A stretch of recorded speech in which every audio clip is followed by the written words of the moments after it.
so hard. Now everything is easy 'cause of you. Well, welcome to Thoughts for Rent, Realtors Keeping It Real. And today we have a super fun episode that we're going to do because we have a team member that has joined me so that we could talk a little bit about what she specializes in and give everybody an idea about just a little insight. I like to say, let's pull the curtain on this department. So Amanda, why don't you tell everybody about yourself and what you do? First of all, I'm so excited to be on here today and share my knowledge on HOAs with you. I work for McKenna Property Management. I am the HOA Coordinator.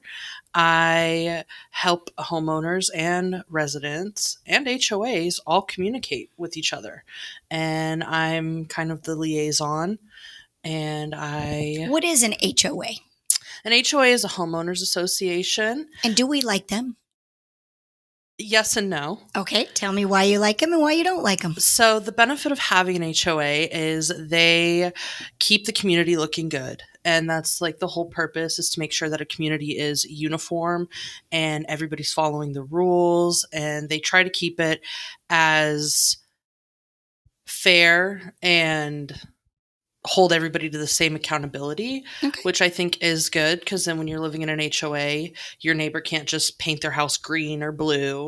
I like a greenhouse. No, I'm just joking. I'm totally joking. But I mean, it can be kind of fun sometimes having those colored homes, but when your house is a tan brown and then your neighbor goes and paints it a neon green, those are going to clash. So an HOA just makes sure that everything is in uniform. People are following the rules. They keep the communities looking good.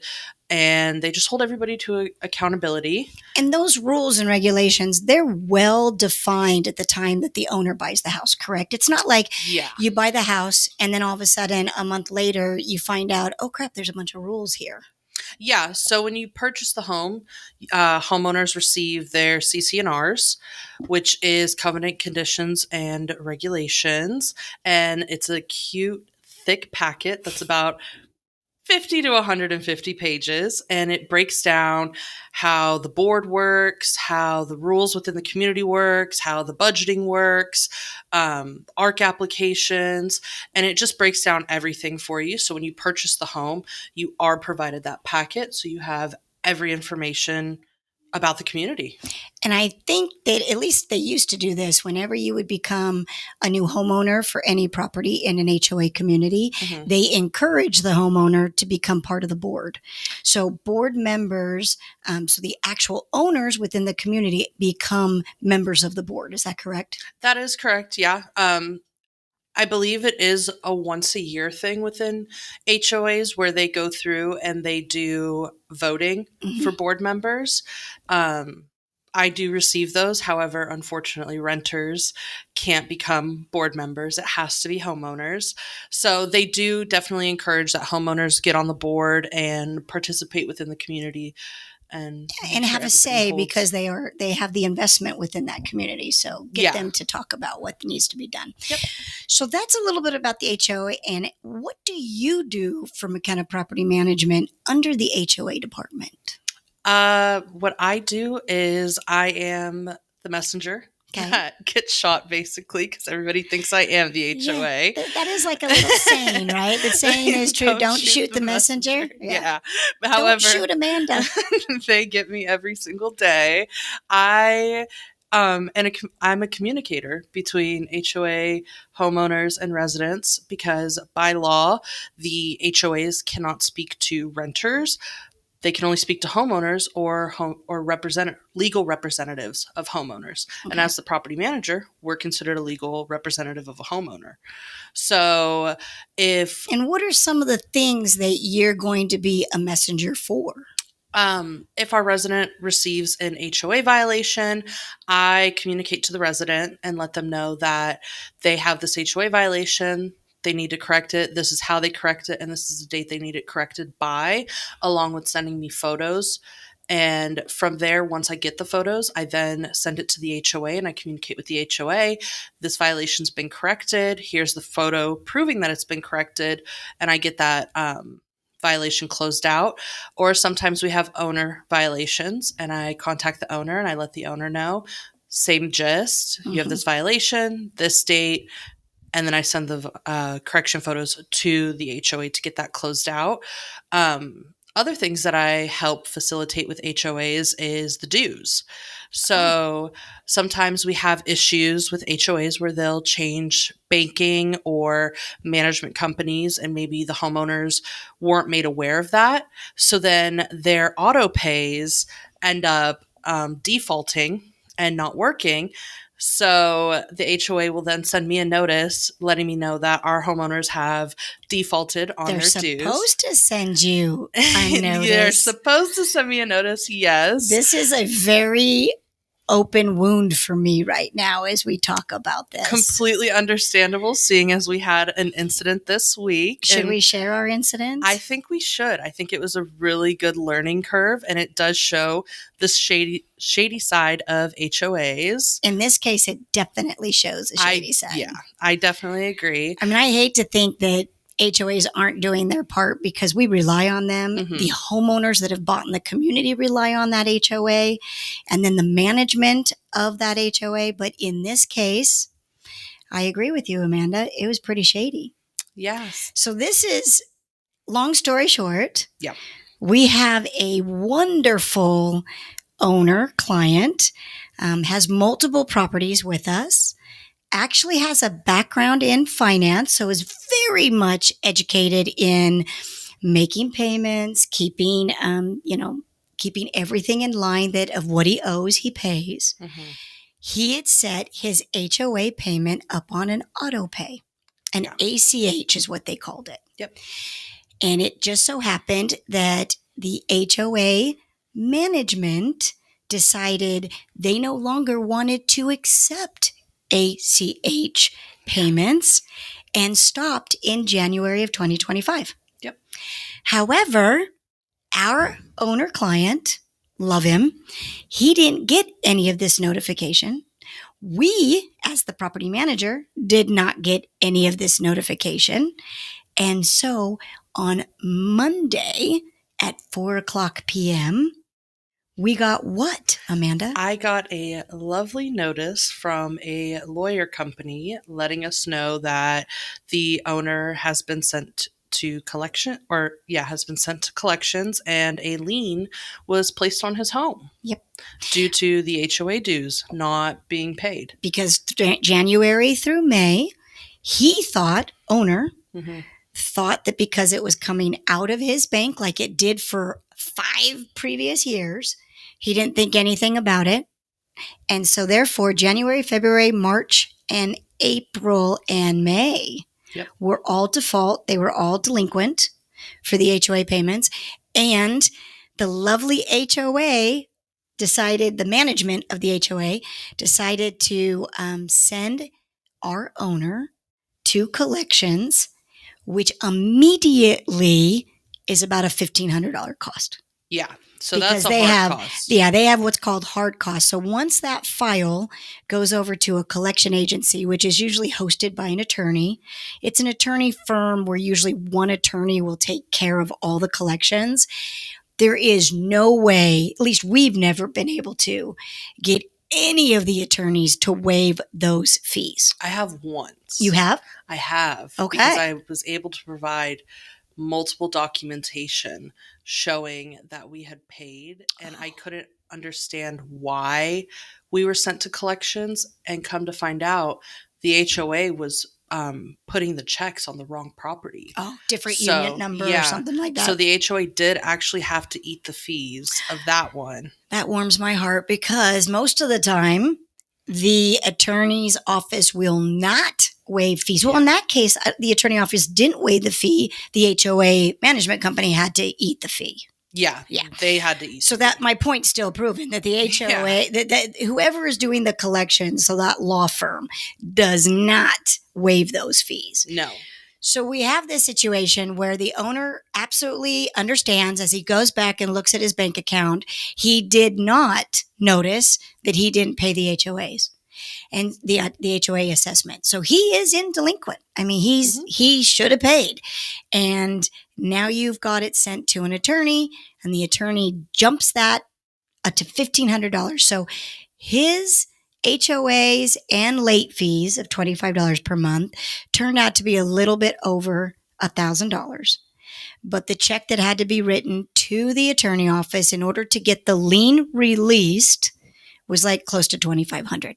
So Yep. $1,500 of money spent that is just a ridiculous fee. So lesson, moral. Let's get the moral of the story.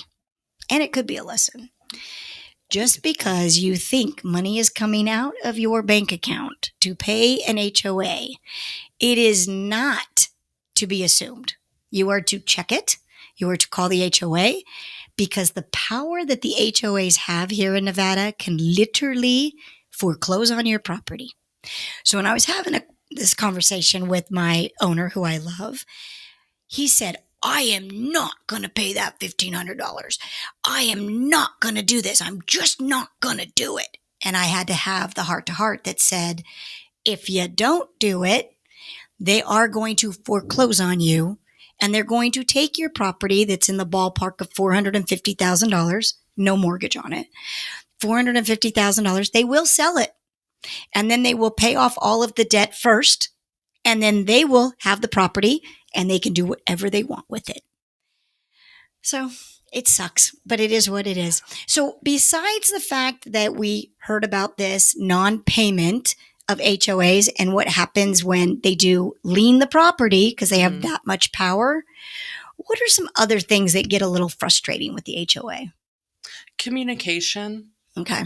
Trying to communicate with HOAs, I think, in just my experience and what I've heard from other people, is because they hold so much power and everything like that, they see themselves above everybody else, or at least that's how it feels. So my day-to-day life, I am constantly calling HOAs, following up with HOAs, putting in tickets, emails, basically fighting for my life, trying to get them on the phone to talk to me. They communicate at their own leisure and come around when they have the convenience to do so. They're in no rush ever to get anything done, but expect you to rush and get your violations closed out, or they're going to start charging you $100 fine per week. And that's another thing, is sometimes when you send these correction photos, you really have to follow up with the HOA multiple times to get that verification that the violation's been closed, because sometimes they'll ignore it or delete it, file it away, and not close out that violation. And then you end up accumulating fines for something that you did correct. Yeah. And the thing is at least in Nevada, because I can't speak to anywhere else outside of Nevada, because this is where I've practiced real estate, they're governed by the ombudsman, which is really frustrating, because if somebody is doing something wrong to you, I like small claims court. I like the people's court. I call that the people's court. So if you've got something that is less than $10,000 and you feel like you've been damaged, you can go to small claims court. You can plead your case to the judge, or even get it mitigated if you so choose. But you will have a voice. You will be heard. And then, of course, the other side's going to have their voice, and they'll be heard. And then there will be a judgment, and then it'll be closed and it'll be done. Right? Yeah. And if there's monies that were damages and the judge awards that those monies to you, it's a judgment. You can hold it up.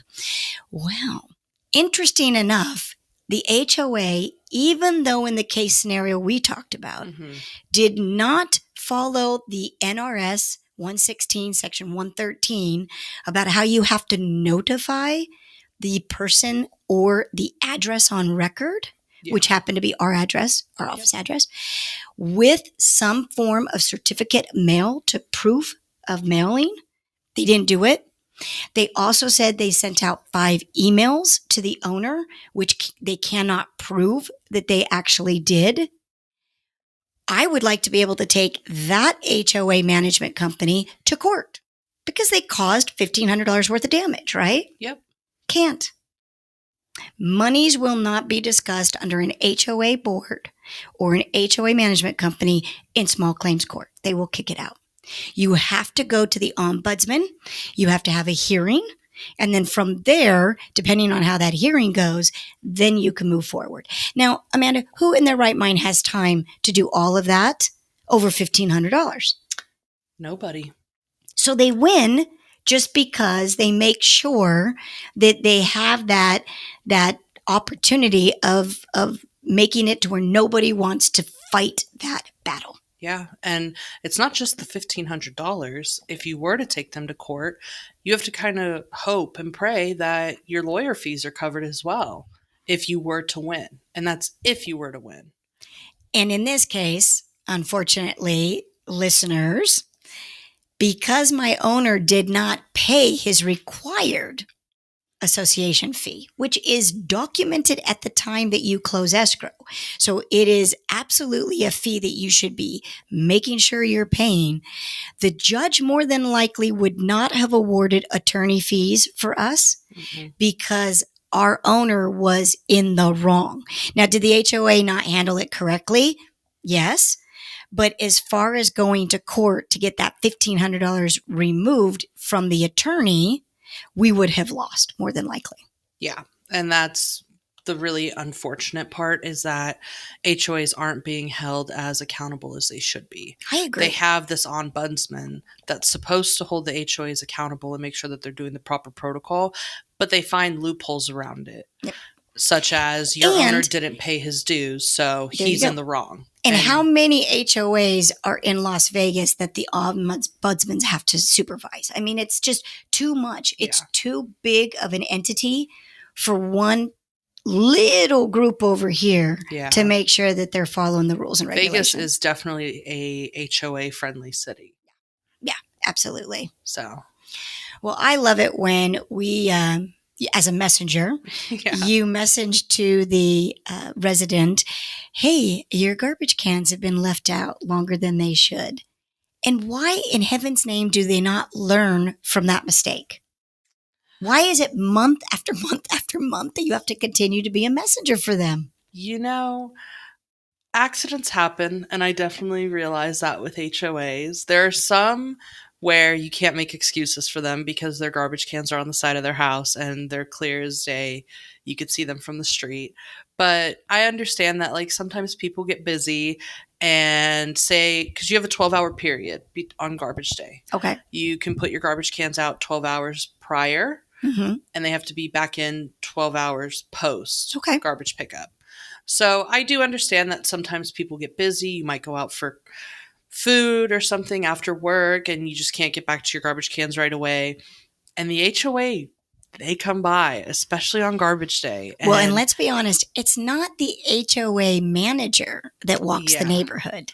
It's usually a board member that's one of your neighbors that is walking the neighborhood. And they take a picture and they email it right over to the HOA.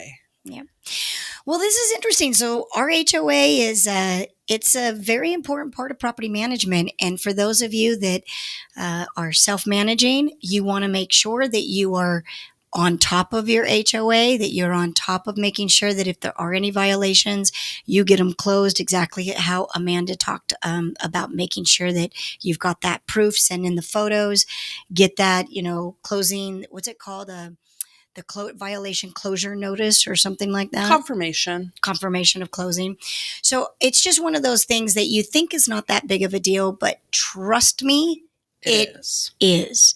And if you are planning on interviewing property management companies, one of the things that I would make sure that they are on top of is your HOA. Yeah. Amanda happens to be amazing for McKenna Property Management. We love everything that she does for HOAs. I never worry about it because she's always on top of it. But you want to make sure that the managed company understands the importance of HOAs. Definitely. And you want to make sure that you always have things in writing with the HOA. That is the biggest thing, is don't do it over the phone, because then it becomes a he said, she said, and the HOAs will win every single time. You want to make sure that you have things in writing with HOAs. Cover your butt. That's what I like to say. I think that's the lesson of HOAs is make sure that your butt is covered Yep. in all aspects when it Yep. comes to them, because though they're supposed to protect your community, they are definitely for themselves. Yep.